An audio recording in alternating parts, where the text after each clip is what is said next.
Finally tonight, a very curious sighting in a remote part of the country, a mysterious metal structure that offers a lot more questions than answers. Whoa, whoa, whoa, turn around. There's this thing back there. We got to go look at it. The intrepid explorers go down to investigate the alien life form. The structure captured worldwide attention after being discovered in a remote area southwest of Moab. How it ended up there is still a mystery.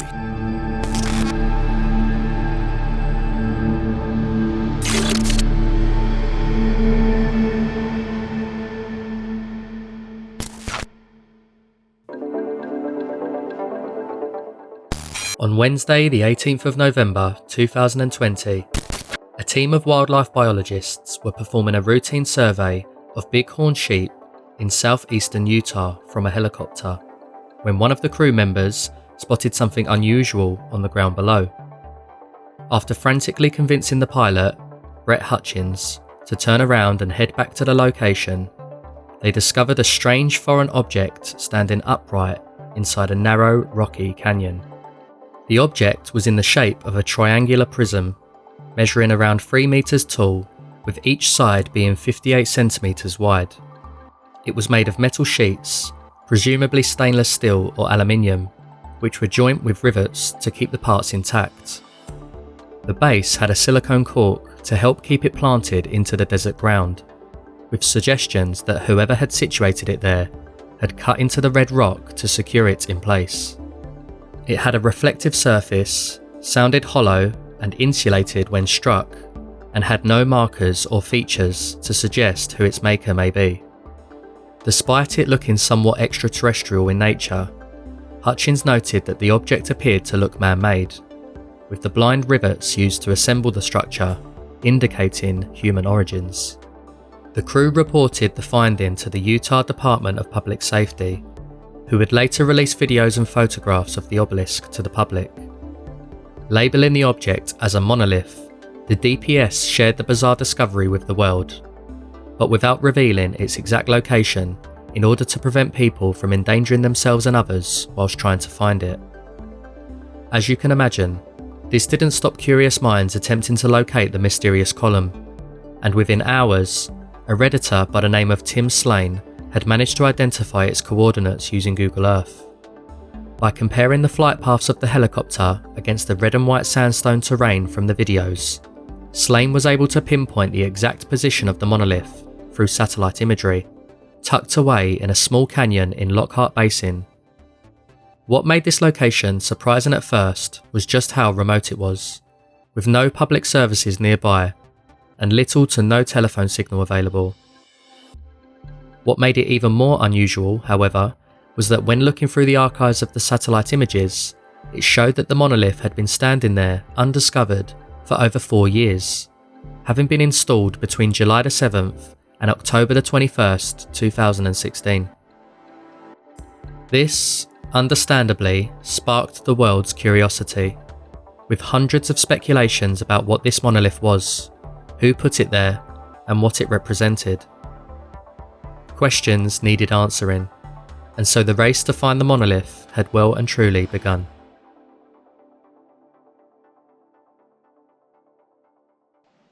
That's why you have contingency plans, because that took me an hour and a half to find, and I thought it'd be easier, so I'm glad I had the backup plan.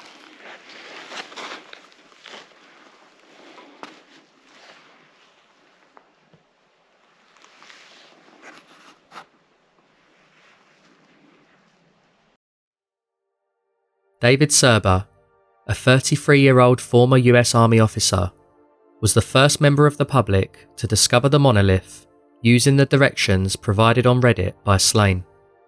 After driving 6 hours through the night into the early hours of the morning, Serber eventually found the 10-foot tower, standing isolated and alone on the bedrock, before sharing it with the world through his Instagram account. He showed that the monolith wasn't magnetic, claimed it sounded like a cardboard box after tapping it a few times, and noted that there were multiple fingerprint marks from the base to the top. Serber's visit to the now infamous pillar proved to the world that reaching the monolith was achievable, and paved the way for others to venture through the Moab desert to find it themselves. hundreds of people made the journey to photograph themselves with the object, some using it as an opportunity for a family photo, with others finding more creative ways of documenting the phenomenon. Some companies and corporations even saw the funny side and took the event as an opportunity to promote their brand. However, as more and more people drove through the usually untouched desert landscape, concerns began to grow amongst some environmentalist groups on the potential damage being caused by the influx of new visitors. The monolith's mere existence was already causing controversy, as the structure was deemed to be illegally placed at its location, whilst others were unhappy that its installation was at the expense of the ground beneath. Despite this conflict, the newly found tourism to the area still grew, and the site continued to garner widespread attention, with many people eagerly looking forward to witnessing the monolith themselves. The mystery of the Utah monolith, however, was about to get even deeper, as no more than 3 days after Serber's discovery, it was gone.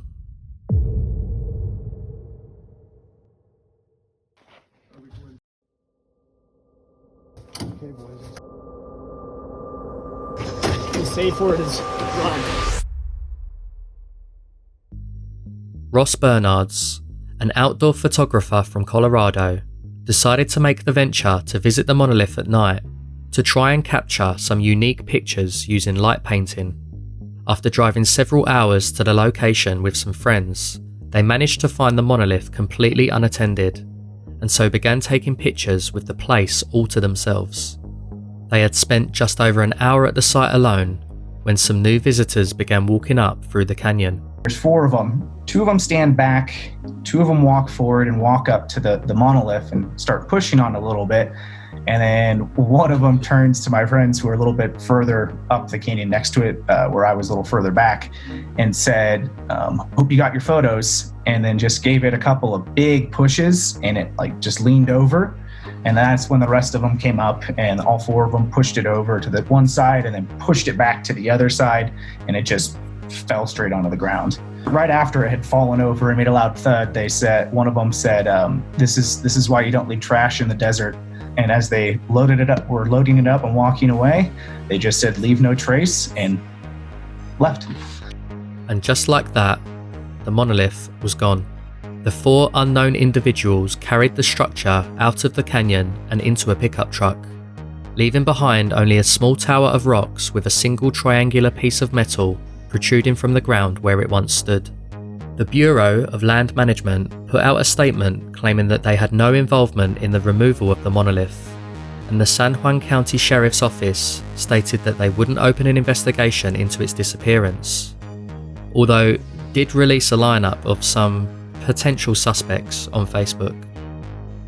The removal of the monolith angered and upset a lot of people still hoping to make the trip to Utah, although many others supported their actions, including Bernards himself. It was just, you could see the road from the dust just coming up, and you could just see car after car coming and going. I mean, we probably saw 70 or 80 different cars there. It made me understand exactly why these people did it. I mean, one of the reasons that we didn't stop them was we all agreed with them. After 4 days of speculation, the individuals responsible for its removal spoke out and released a video on YouTube showing how the events unfolded. Andy Lewis, a 34-year-old base jumping guide and slackliner in Moab, who also goes by the alias Sketchy Andy and Mr. Slackline, mentions how he and fellow Utah residents Sylvan Christensen, Homer Manson, and an anonymous companion removed the monolith due to the environmental pressures it was having on the surrounding area. In a statement, Lewis mentions how they did not enjoy removing the structure, saying, "The dismantling of the Utah monolith is tragic, and if you think we're proud, we're not. We're disappointed. Furthermore, we were too late." He went on to cite the impact caused to the area by crowds, noting that the 2-foot deep hole cut into the bedrock was only a small part of the overall damage to the land. After posting the video online, Christensen and Lewis suffered a wave of verbal abuse and death threats for seemingly destroying the mysterious artifact. But on the 20th of December, over a month after its initial discovery, Lewis released a video on his Instagram showing that the monolith still lived and was fully intact in what looked to be his back garden. Lewis may well have even saved the object from complete destruction, as there were reports, which were later proved to be true, that others had planned to destroy the monolith the same evening that he had removed it. Lewis also revealed he had donated the pillar to the Utah Bureau of Land Management so that they can launch a full investigation into its origins and creation, and to eventually find it a new home. So what was the Utah monolith? What was its purpose? Who made it? And most importantly, why? Well, at time of recording, we still don't really know. In fact, some people have even come forward and claimed to be responsible for its existence. But before we delve into those theories, there is another development to this story which needs to be explored first. You see, since the discovery of the Utah monolith in November last year, hundreds of other monoliths have been appearing all over the world.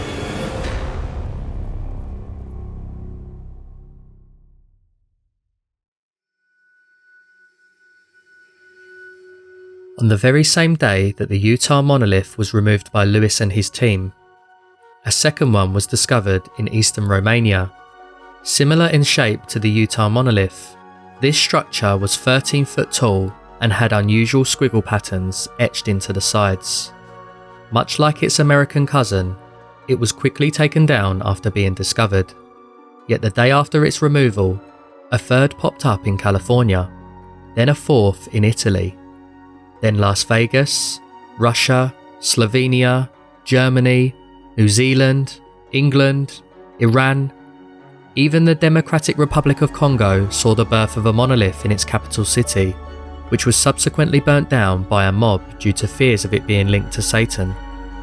To this day, over 200 replicas of the Utah monolith have been reported from various locations around the world, and that number continues to grow. Now, that's not to say that they are all a mystery.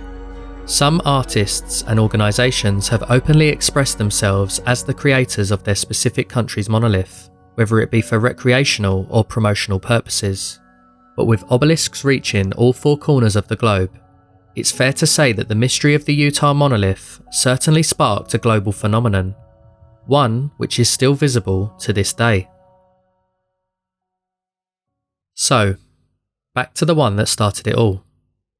Who created the Utah monolith, and why? The most obvious initial theory that springs to most people's minds is that the monolith is of alien origin, especially when you consider the similarities to Stanley Kubrick's sci-fi film 2001: A Space Odyssey.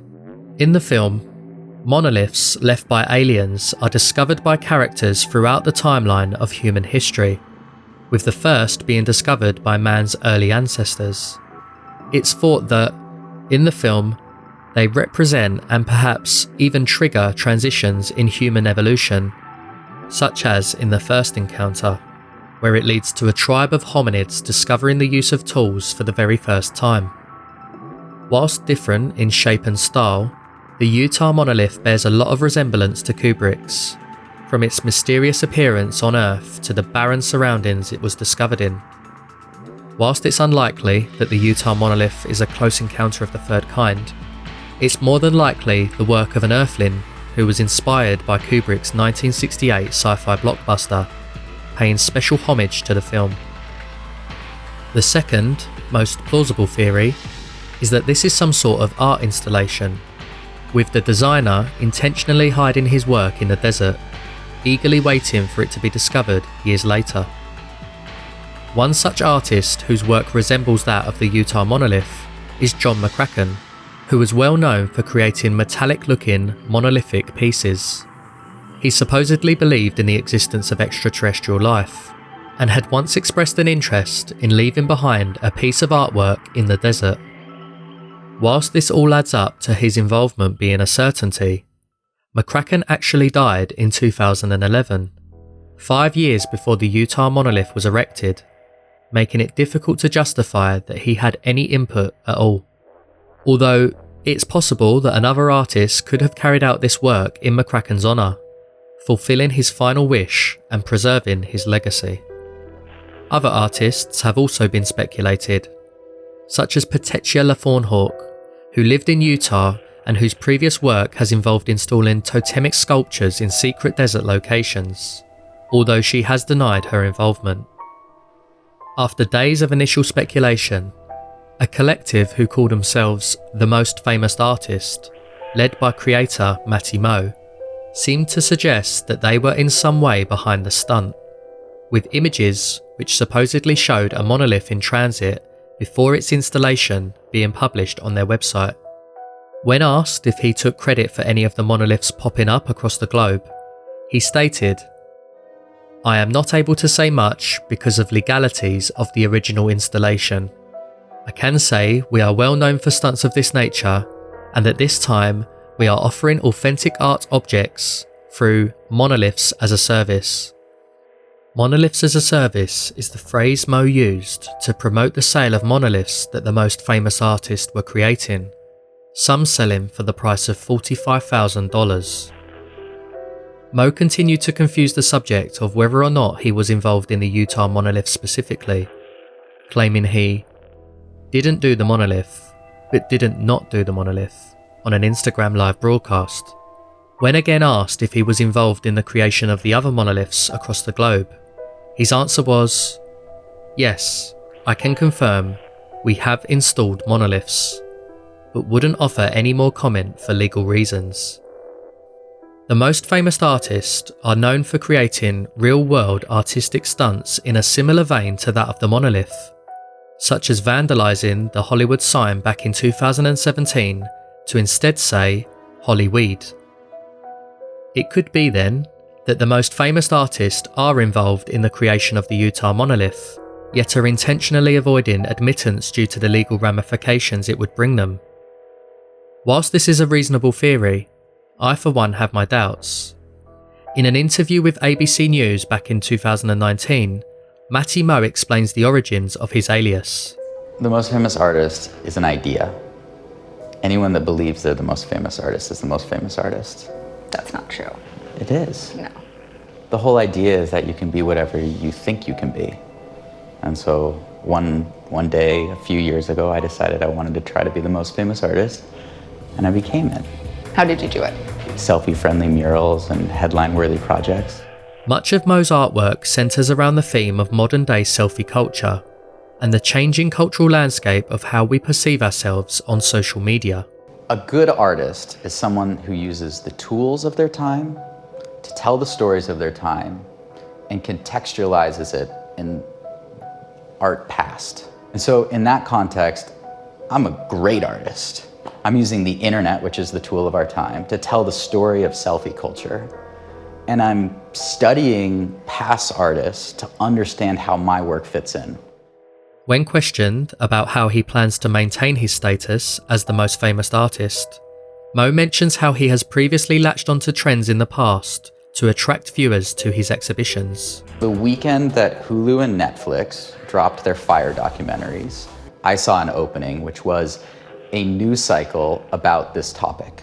And so we created an experience in a few days that was selfie friendly, that rode the news cycle, and crowds of people descended upon it. And why did they do so? Primarily because they're trying to tell a story that their life is interesting and that they were part of something. This feeling of wanting to be part of something during a cultural event is exactly what the Utah monolith achieved in the short time it existed. The same way that people flocked to document it through social media and include themselves as part of its history is the exact outcome that Moe tries to achieve through his artwork. This leads me to one of two conclusions. The first is that the most famous artists were the original creators of the Utah monolith, and that they are unable to confirm their involvement due to the legal issues and backlash surrounding its installation. The second is that perhaps Moe saw a cultural event unfold and decided to use it to elevate his own image, creating replicas to sell to the public and even possibly installing some of the future monoliths which were later found in other parts of America. If either of these are the case, it's extremely clever marketing to manifest such hysteria and sell off of the back of it, but it's likely that Mo will never admit to being the man behind the monolith, if it's true.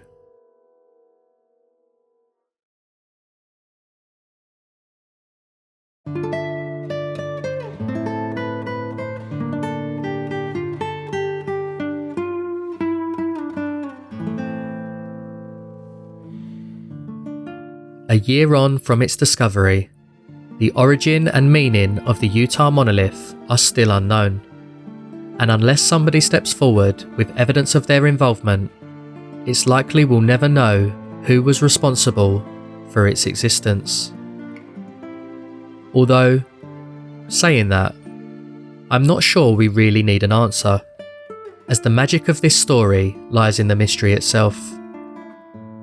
When I see how much this event has inspired others from around the world, I think I start to realise that maybe its purpose was never to be fully understood at all. In a year filled with anxiety and uncertainty, the sense of joy and wonder that the monolith provided gave people from all walks of life an opportunity to escape from reality at a time that we all needed it most.